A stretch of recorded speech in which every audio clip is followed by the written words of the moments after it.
It involves sudden onset corneal edema as well as a rupture in the desmoid membrane and causes a lot of impaired vision and eye pain. So I'll come to that rupture in the desmoid membrane in a bit. And we know that it starts early in the 25 age group, as well as it's common in males, and the incidence of acute eye drops occurring in the fellow keratoconic eye is almost to the tune of 40%. It is seen more in cases of PMCD and keratoglobus. Can also be seen in post-LASIK ectasia eyes, post-trauma, post-RK, DLK and PK eyes for keratoconus, and even has been reported after cross-linking. The top risk factors are allergic disease leading to eye rubbing, a younger age group, and trisomy 21. So the eye rubbing might even precipitate the episode, which is marked by sudden onset loss of vision, photosensitivity and pain. And the slit lamp findings are very typical. It is marked stromal and microcystic edema of the epithelium, and there's as well as large bullae might also be seen, and there might be presence of intrastromal cysts and clefts. And Seidel's test might be positive, not because of the perforation but because of the transudation of fluid. And it's important to remember that the examination of the other eye is important for looking for the signs of ectasia and the predisposing conditions such as allergic eye disease. So most cases of acute hydrops spontaneously resolve over a period of 2 to 4 months, but they might be, if the defects are larger, then they might take longer time, along with vision impairing scars as well as presence of corneal neovascularization. So coming over to the pathogenesis, with the current advances in our understanding of the disease, Dua et al. Have now described it as acute hydrops is due to a sudden split in the desmoid as well as the predesmatic layer, resulting in the ingress of aqueous within the stroma. So if we may take you through the types of desmoid detachment that are actually described. As we see in the picture on the top, there is a desmoid detachment which is seen, which is almost like a straight line, like a chord of the circle, and that is type 1 detachment, which is basically this rip in the desmoid as well as the predesmatic or the Dua's layer from the posterior stroma. In the second picture, there is an undulating membrane almost with a double contour, and this is type 2 detachment where only the desmoid membrane has detached. And in the lower picture, there is an undulating membrane in the periphery and as well as a straight line. So this is a mixed type of a detachment wherein both layers have detached and they are separated from each other. So when we look at a case of hydrops, especially on those histopathology sections which are retrieved from corneas which have undergone hydrops and now have undergone optical penetrating keratoplasty, what we find is a type 1 detachment where the edges of the tear are there in the predesmatic layer and the DM, and they remain rolled up or scarred here. The gap in between is usually lined by the endothelium as it slides over the posterior stroma then. In the OCT of these eyes, we can also see that there is a desmoid along with the predesmatic layer detachment. In the periphery, there might be a type 1 tear and is seen as this configuration, but as we come towards the center, there might be a mixed type. However, as we reach the break, there will always be 2 layers that have detached. So they might be separated from each other, they might not be separated from each other, but they are usually the involvement of both the layers. And of course, there is this presence of intrastromal clefts and all. So in keratoconus, usually these breaks are central or paracentral and usually radial, whereas in PMCD, these are peripheral and crescentic.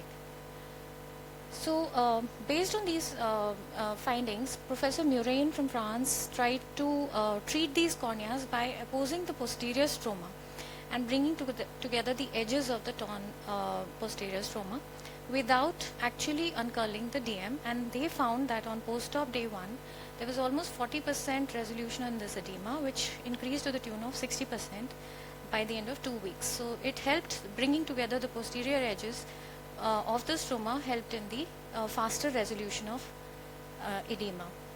In this series by Melly's group, in patients who are undergoing DMEC, in cases of Fuchs as well as advanced keratoconus, where the entire desmoid is usually scored and then removed, In 1/4 of those cases, this was also followed by persistent graft detachments. However, none of these cases underwent hydrops. In contrast, in the same group, in keratoconic eyes which were undergoing Bowman's layer transplantation, any inadvertent perforation through the posterior layer, posterior stroma, as well as the DM during the manual dissection led to an immediate intraoperative occurrence of corneal hydrops, which was substantiated by the intraopacity as seen here. So they concluded that in eyes with keratoconus, even the complete removal of desmes did not produce hydrops, whereas a combined defect in the DM as well as the posterior corneal stroma seemed to consistently elicit a typical corneal hydrops. This was furthered by experiments from Dua et al. In normal corneas, wherein rejected eye bank tissues were taken, and there was a slit made of around 50 to 100 microns depth, involving the desmes, the predesmetic layer, as well as the posterior stroma. And these eyes were now mounted on the artificial anterior chamber, and the pressure was raised up to 60 to 80 mm mercury, and they failed to produce any hydrops in this. So what does this mean? This means that acute hydrops results from tears in desmes membrane as well as the involvement of the Dua's layer in the context or in the presence of an abnormal collagen and proteoglycan matrix of keratoconus eyes, not just any normal corneas but in presence of abnormal collagen, which can be seen even up to the level of basement membrane. And keratoconus being a multifactorial disease, what role does eye rubbing have to play in this? So there were experiments by Kinoshita and Meek group which have subjected normal corneas to transmission electron microscopy. And in the picture on the top where we see this pink layer, that's the layer of keratocytes, and the blue one depicts the desmes membrane. And these yellow structures, these are microfibrillary bundles of elastin which are seen maximum in the Dua's layer in normal corneas. In contrast, in the lower picture, if keratoconic eyes, especially with eye rubbers, what we see is a total loss or total absence of these yellow fibers, indicating that elastin was degraded in the PDL or the Dua's layer in keratoconus eyes due to eye rubbing. This was also substantiated by immunohistology studies which showed that in the normal eyes there is this green elastin layer which is present, which is totally absent in the bottom picture. So this was about pathogenesis. Coming over to investigations which are used for anterior segmentosity. The traditional modalities for hydrops, the traditional modalities that we use are corneal tomography for the other eye, basically to see if there are signs of ectasia in the uninvolved eye and for diagnosing and monitoring its progress. ASOCT usually helps us, and if the edema is quite significant, then ultrasound biomicroscopy along with in vivo confocal microscopy can come to our help. In general, ASOCT is very helpful in characterizing the edema, to know the site size and the configuration of the tear, and to monitor the clinical course. So we can know the resolution of edema, reattachment, as well as the scar formation predictors. So in this study of 191 eyes, what we saw, what they demonstrated was, this was a prospective study based on all these